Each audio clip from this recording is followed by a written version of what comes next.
Hey guys, welcome back to my channel. Today's video is a first impressions review of the Maybelline Superstay Multi-Use Foundation Stick, which you know I'm excited to try. So I picked it up from Chemist Warehouse for about $10. So it is a new product, and you know I love the liquid formula.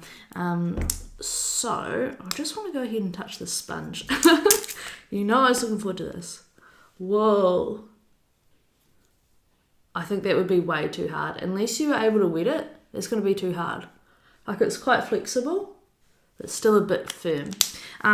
Anyway, to prime, I'm going to use the Maybelline Face Studio Prime in number 10, the Pore Minimizing Blurring Primer. And I have been using this all week for work, and I'm really enjoying it so far. Yeah, fills your pores. It's pretty standard.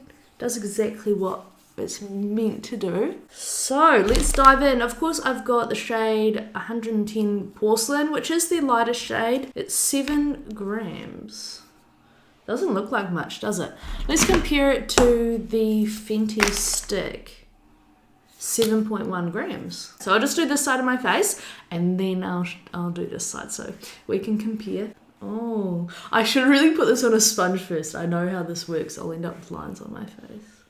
But I'm putting quite a lot on. It is so freaking velvety, not dry at all. Like the Fenty product is very dry. Just as a comparison, if you have those products. I'm just gonna speed up and blend this all in with my Chi Chi sponge. Oh no.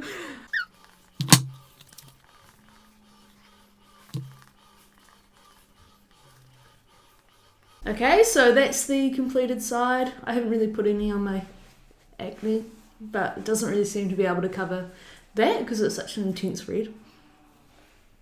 So yeah, so that's the side with foundation and then no foundation. Is there a huge difference? So I hadn't looked into it previously, but it does say full coverage, and I would say this first application is like a medium coverage. It's pretty intense. Even under my eyes, it's done quite a good job.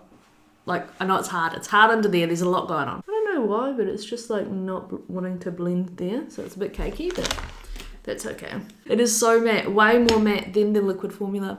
So I'm just going to go ahead and do the other side of my face, and then I'll be right back. So that's the other side of my face done, and I think I went in really ham, so it's actually fuller coverage on this side because I was like really going in with the product. So I'll just add a bit to my sponge and add more to this side, just so it's a little bit more even. So far I like this product. I think if you like cream stick formulas, you will like this one because it's so smooth. It actually gives a decent coverage, and it is matte if you like the matte look. In my opinion, this is not for dry skin. If you got dry skin, I'd probably avoid this. It's looking a little bit cakey on my chin where my skin's dry. Another thing is right here, it's all cakey. And I realized as I was applying it that it's actually because like I have wrinkles there. It's just the cream formula is looking patchy because it's going into my lines and then emphasizing that area.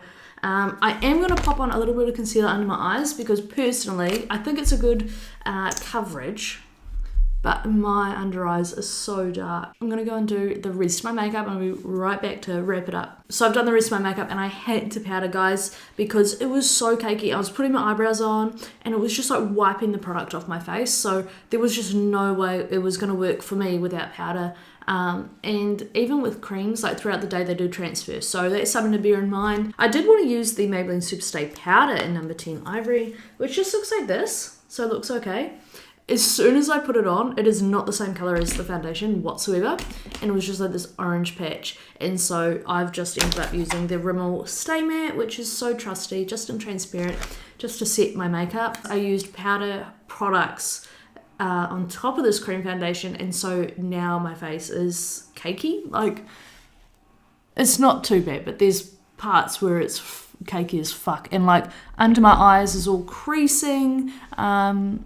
Like, I do have a bit of concealer on, but I think it's the cream that's getting into all the lines. So it's 8:50. I'll probably check in about midday.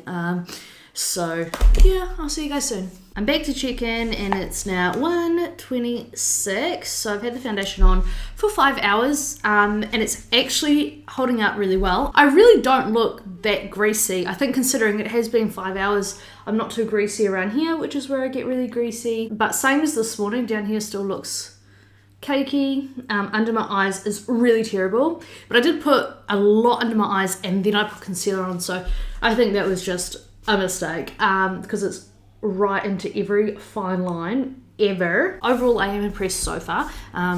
We got home probably an hour ago and I've just been cleaning and doing lots of disgusting chores and putting on the slow cooker again because we're gonna have hot beef rolls again. So I've been doing lots of things around the house, vacuuming, all that kind of thing, and I'm really not even like that greasy or anything. If I did the sign off of this video at 6:30, then that would be a 10-hour day, so it'd be really cool to see if it could go that long. I think that this foundation absolutely could. I think if I haven't set it, it would have wiped off. But yeah, it hasn't wiped off anywhere around my face. It's still maximum coverage down here.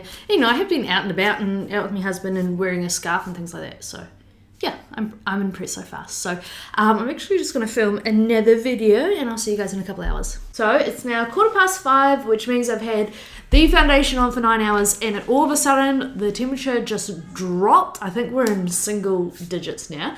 And it went dark and it's only 5:15. It's been 9 hours, so I'm all greasy in the center of my face as per usual, but it's not actually that bad and it's still full coverage. I actually can't even believe that. Cream products usually don't last very long on me, you see, and it hasn't transferred and it's very comfortable to wear. So if you're wondering, it doesn't feel cakey, it feels very hydrating. Even though it's clearly not because my chin's cakey, but you know. Overall, I'm still impressed with this foundation and I can't wait to use it a bit more and just figure out ways for it to work a little bit better for me. I definitely won't be ever applying it under my eyes ever again. What a mistake. I'm just gonna move around and hopefully you'll be able to see some close-ups. Okay, so this is probably actually the best lighting that I'm gonna get. So you can see it's still a really nice coverage and I'm a bit greasy and sorry I'm so close. But it hasn't transferred or anything. It's just a bit cakey on my chin still and under my eyes. So that's all. Sorry I'm so close. I'm like holding my camera.